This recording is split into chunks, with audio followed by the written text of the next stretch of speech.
The personal is political. Four words may be the most famous slogan in all of feminist history. And if you understand what it means, really understand it, you understand the heart of second wave feminism. Welcome back to Feminism Theory and Practice. In the last two lectures, we covered the foundations and then the first wave. The fight for legal rights, for the vote, for recognition as citizens. By the mid 20th century, in many countries, women had won those battles. They could vote, they could own property, they could enter universities and professions, and yet, something was wrong. Women had formal equality, but their lives didn't feel equal. They had the right to work, but they were still expected to do all the housework. They could get educated, but they were still judged by their looks, their marriageability, their ability to please men. They had legal protections, but domestic violence was considered a private matter. Rape within marriage wasn't even a crime. The first wave had focused on the public sphere, law, politics, formal institutions. The second wave asked, what about everything else? What about the bedroom, the kitchen, the doctor's office, the workplace bathroom? What about who does the dishes? Who gets interrupted in meetings? Who controls the money? Who decides when to have children? The second wave's great insight was this: power doesn't just operate through laws and governments, it operates through everyday life, through norms, expectations, intimate relationships, and our own self understanding. That's what the personal is political means. Let's unpack it. The year is 1963. The place is suburban America, and Betty Friedan publishes a book called The Feminine Mystique. Friedan has surveyed her former classmates from Smith College, educated middle class women who had everything they were supposed to want: husband, children, nice house, modern appliances, and she found that many of them were desperately unhappy. She called it the problem that has no name. These women felt empty, unfulfilled, trapped, but they couldn't articulate why. After all, they had everything. What right did they have to complain? The feminine mystique was Friedan's term for the ideology that told women their highest fulfillment came through marriage and motherhood alone. That they shouldn't want careers or intellectual pursuits. That being a good wife and mother was enough. And if it wasn't enough for you, something was wrong with you. Friedan argued the opposite. There was nothing wrong with these women. The problem was the system that confined them to a single suffocating role. Now, Friedan's analysis had serious limitations. We'll go get to those. But the feminine mystique struck a nerve. It sold millions of copies. It's often credited with sparking the second wave in America. But here's what made the second wave truly distinctive: its methods. Across America and Europe, women started to gather in small groups, in living rooms, community centers, university campuses. They called these consciousness raising groups. And the format was simple: women who share their personal experiences, their frustrations with housework, their experiences of harassment at work, their struggles with body image, their dissatisfaction in their marriages. And something remarkable happened. Women who had thought their problems were individual, their own failure to adjust, their own neurosis, discovered that other women had the exact same experiences. The woman and the problem wasn't personal, it was structural. This is where the slogan comes from. Carol Hanisch wrote an essay in 1969 titled The Personal is Political. She argued that what we think of as personal problems, feeling ugly, hating housework, faking orgasms, are actually political issues rooted in power structures. And they require political solutions, not just individual therapy. Think about what a radical move this was. It said your private suffering is not your fault. It's the result of a system, and if it's a system, we can change it together. The second wave fought on multiple fronts. Let me walk you through four of the most important. Our bodies, ourselves. That was another famous slogan. And at the center of this was reproductive freedom. The argument was simple. If women don't control their own fertility, they can't control their own lives. Pregnancy and childbirth are not just biological events, they determine education, career, economic independence, everything. In 1973, the US Supreme Court decided Roe versus Wade, establishing a constitutional right to abortion. Similar battles were fought across Europe and beyond. Access to contraception expanded. The birth control pill, introduced in 1960, gave women unprecedented control over when or whether to have children. But reproductive rights meant more than abortion. Feminists also challenged forced sterilization, a practice disproportionately targeting poor women, women of color, disabled women, and women in global south. The right to have children was just as important as the right not to have them. Second wave feminism asked a question. That sounds obviously but had radical implications. Is housework work? Think about it. Cleaning, cooking, childcare, emotional labor, this work is essential to society's functioning. Without it, nothing else works. And yet it's unpaid, unrecognized, and overwhelmingly done by women. Marxist feminists like Silvia Federici pointed out that capitalism depends on these unpaid domestic labor. It reproduces the workforce, literally through childbearing and daily through feeding and caring for workers. But because it happens in the home, it's invisible. It's called love, not work. And when women entered the paid workforce in large numbers, did men start doing more housework? Not proportionally. Women ended up working the double shift. A full day at office, then a full evening of cooking, cleaning, and childcare at home. This is still true today, by the way. Time use studies consistently show women doing significantly more unpaid work than men, even when both partners work full time. Before the second wave, domestic violence and sexual assault was largely invisible issues.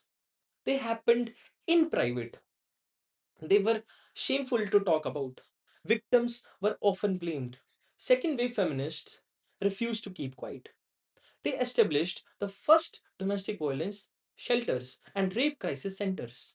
They pushed for legal reforms, making marital rape a crime, changing how police handled domestic violence calls, reforming evidence rules in rape trials. Susan Brown Miller's 1975 book, Against Our Will, argued that rape was not about sex, but about power, a tool of patriarchal control that kept all women in a state of fear.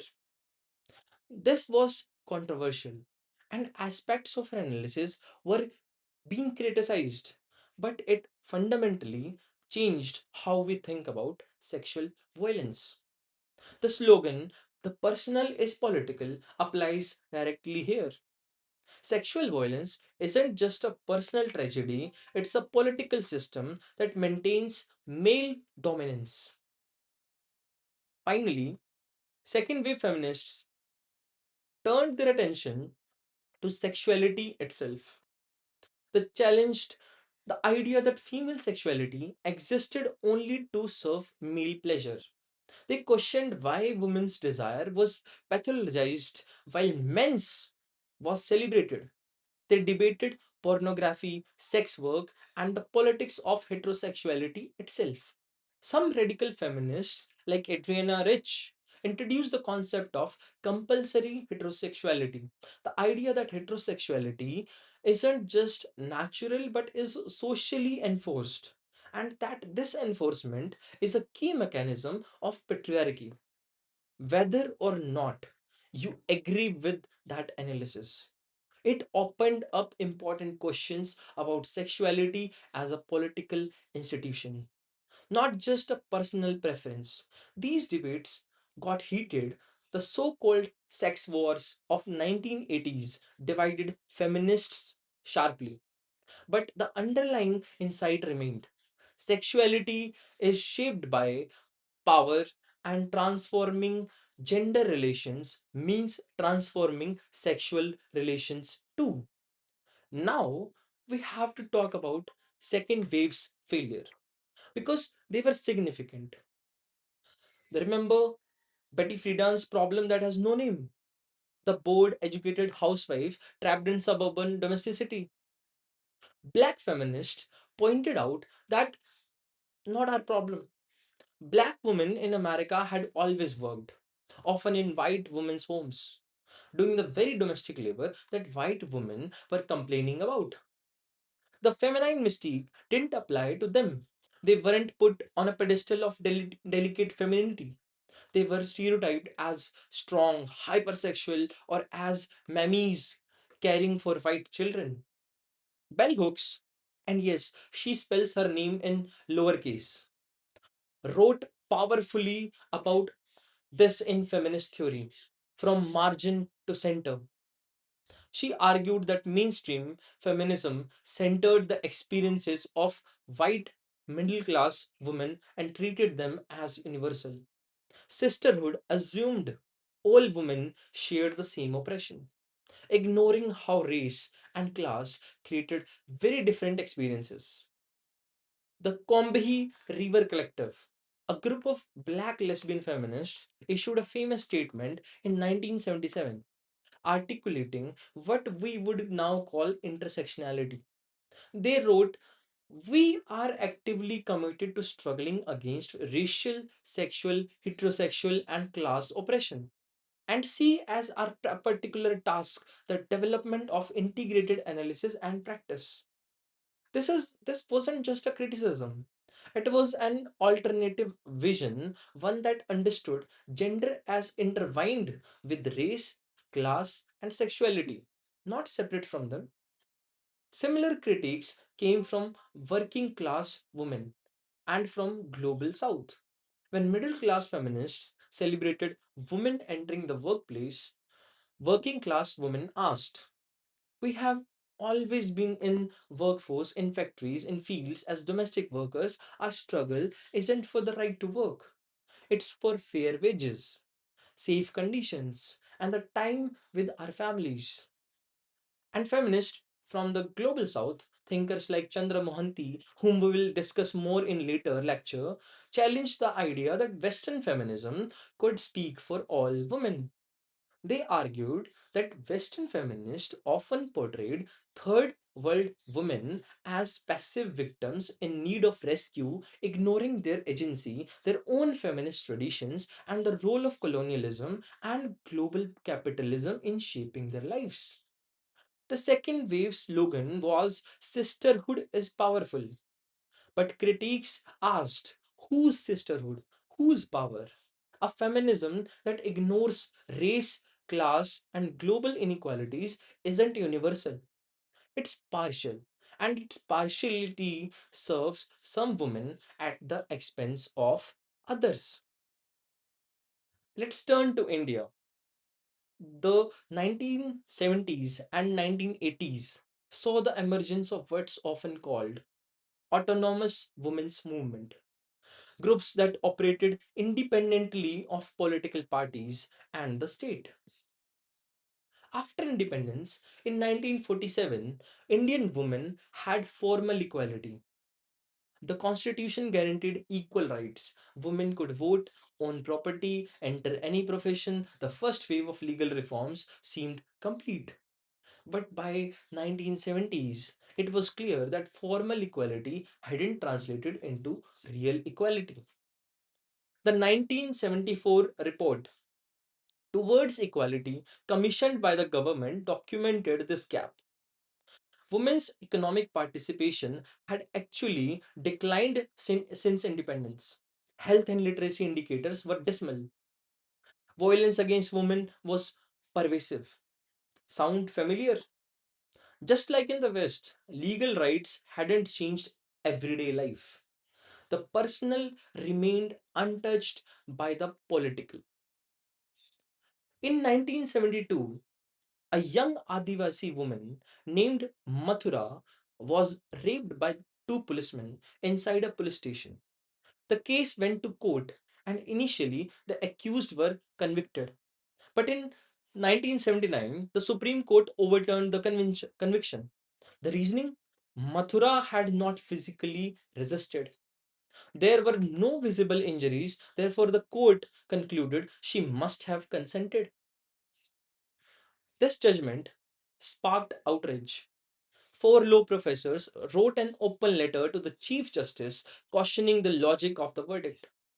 How could a young woman alone in police station with two armed men be expected to physically resist?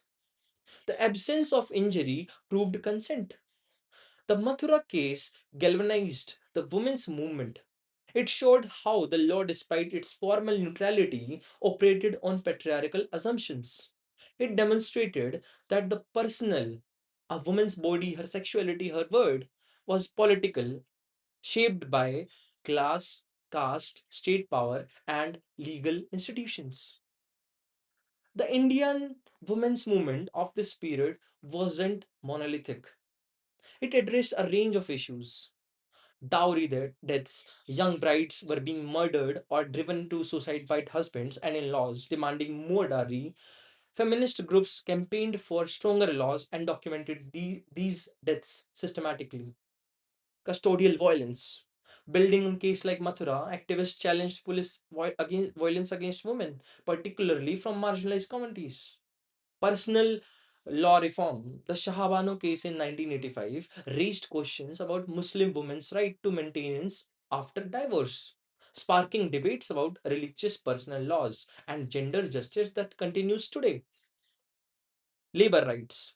Organizations like SEVA, Self-Employed Women's Association, founded by Ila Bhatt in 1972, organized informal sector workers, street vendors, home-based workers, domestic workers who were overwhelmingly women. What's distinctive about the Indian context is how these movements understood the intersections of gender with caste, class, religion, and community. The Dalit feminist movement, which we touched on earlier, insisted that caste and gender couldn't be separated. Organizations worked at these intersections, not treating gender as standalone issues. Like their Western counterparts, Indian feminists used consciousness raising. They created women's groups that met to discuss personal experiences and connect them to larger structures. Street theater, pamphlets, and public protests made visible what had been hidden. But there was differences too. The Indian movement had closer ties to other social movements, Dalit movements, labor movements, environmental movements. The emergency period, 1975-77, had radicalized many activists, and the relationship with the state was more complicated.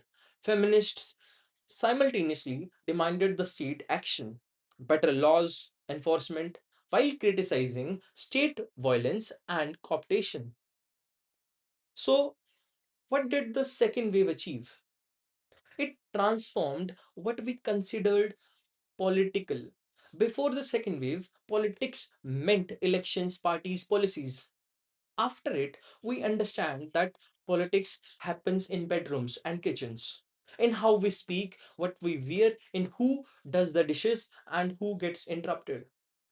It created institutions that endure domestic violence, shelters, rape crisis centers, women's studies program, feminist publications. It changed laws around violence, employment discrimination, reproductive rights, and it developed methods, consciousness raising, connecting personal experiences to structural analysis that remain powerful tool for understanding oppression of all kinds.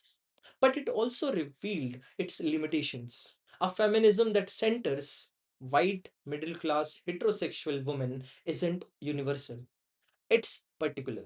And that particular can reproduce the very exclusions it claims to fight.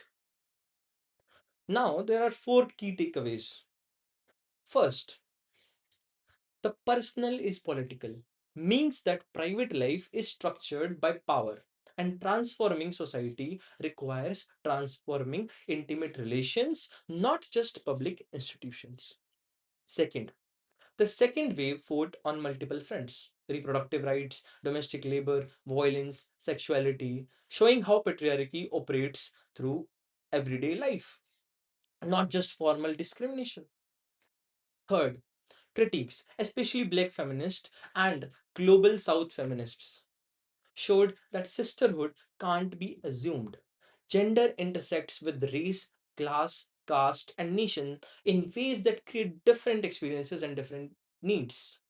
Fourth, the Indian women's movement developed its own trajectory, responding to local conditions like dowry violence, custodial rape, and caste, while sharing the insight that formal equality isn't enough. In the next lecture, we're going to dive deeper into one of the key debates that emerged from this period: the divide between liberal and radical feminism.